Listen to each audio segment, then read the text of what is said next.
Olá, Dolly, sejam bem-vindos. Estamos em terça-feira, dia 12 de novembro, estudando a lição da Escola Sabatina, que tem como título Neemias, um homem de oração. É a lição número 7 do quarto trimestre de 2024, né? Olha que imagem linda, retornando aqui, né?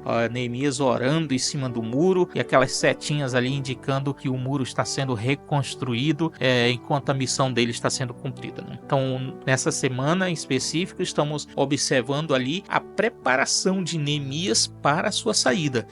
Quando ele ora a Deus, pedindo para que Deus interceda junto ao coração do rei, para que quando ele vá falar com o rei possa atender a súplica dele, de permitir que ele saia para ir a Jerusalém, ajudar na reconstrução do templo, e que o rei dê também as condições para que isso aconteça, né? Na parte de terça-feira, temos aqui o nosso making off. Making off é aquela parte por trás ali do cenário principal, né? Então vamos ver algumas coisas que estão por trás do estudo da nossa lição, algumas dicas, algumas curiosidades, né? Primeira curiosidade é o nome de Neemias. O nome de Neemias significa Yahvé confortou, ou Jeová confortou. Neemias significa que Deus conforta, olha só, Deus confortou, é isso que significa o nome de Neemias. Segundo, Neemias ficou profundamente agitado quando soube da situação de seus compatriotas e da humilhação pelo qual eles passavam. Ele chorou de tristeza.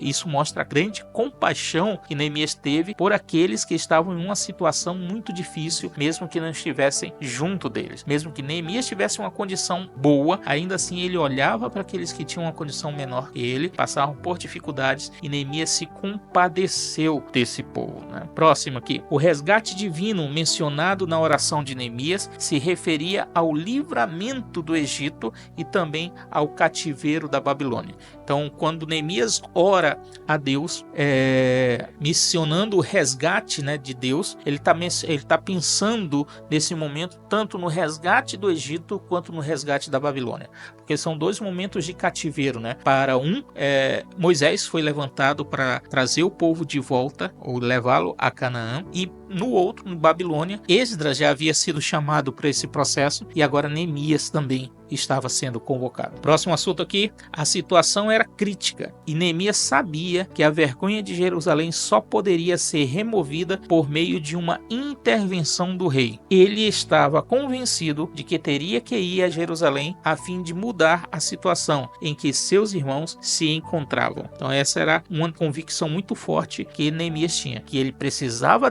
do apoio financeiro e do suporte do rei e que ele mesmo precisava ir a Jerusalém. Ele tinha certeza da sua convicção. Ele não ficou esperando que outra pessoa aparecesse, né? Será que você de repente está aí orando para que outra pessoa aceite um cargo dentro da igreja que está sendo oferecido para você, para que você não tenha que sair da sua zona de conforto? Pense nisso. Neemias foi chamado, ele entendeu o seu chamado. Você também e eu também precisamos entender o chamado que Deus nos faz. Próximo aqui, o autor do livro era filho de Acalias, governador da Judéia. Então aí temos uma informação de genealogia, né? O autor do livro, Neemias, era filho de Acalias, governador da Judéia. Próximo ponto, a palavra hebraica traduzida como irmãos é utilizada com mais frequência para familiares distantes do que para irmãos de sangue. Hanani, no entanto, parece ter sido irmão de sangue de Neemias.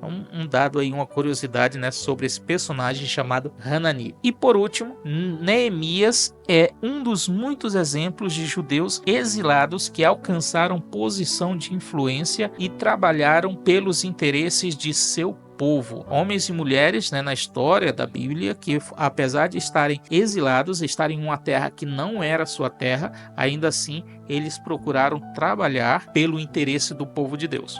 Moisés é um exemplo disso, né? Mesmo estando ali como filho da filha de Faraó, ainda assim Moisés depois é chamado a interceder e a retirar o seu povo do Egito. Esther é um outro exemplo, como ela, apesar da sua posição elevada de rainha, ainda assim vai à presença do rei quando não era permitido e vai ali interceder por seu povo. Daniel, Ananias, Misael e Azarias são outros personagens que estão na mesma situação. Pessoas de influência, mas que colocaram ali a sua influência a serviço do povo de Deus. Assim como José e tantos outros, ok? Então essa foi a nossa lição de hoje, adolescentes. Algumas curiosidades ali que estão por trás desse contexto da história de Neemias. O que você achou? Deixa aí nos comentários. Se você tem uma outra curiosidade que você identificou, tem alguma pergunta, alguma dúvida sobre a lição dessa semana, isso é muito importante. Faça suas perguntas no grupo ou aqui mesmo no vídeo, nos comentários, e a gente vai respondendo essas dúvidas para que elas não fiquem aí na sua mente, ok? Como eu gravo geralmente a semana toda de uma vez, né? Então é provável que a resposta para a pergunta que você faça, ela vai sair na semana que vem, ou lá dentro do grupo mesmo, ok? Mas se você fizer aqui nos comentários do YouTube, a gente vai respondendo no YouTube na semana que vem, no próximo vídeo. A gente volta um pouquinho para responder a tua dúvida. Vamos orar? Senhor, meu Deus e meu Pai, muito obrigado por estar conosco cada dia dessa semana. Nos ajuda, Senhor, a entendermos cada vez mais o trabalho que Tu tem para cada um de nós na Tua obra de redenção desse mundo, e que possamos ter a coragem e o valor, vindas do Teu Espírito Santo, para aceitar o desafio que cada um desses cargos, dessas funções dentro da igreja possam nos colocar, e que possamos aprender com essas experiências. Coloco cada um desses adolescentes novamente em Tuas mãos, em nome e por amor de Jesus. Amém.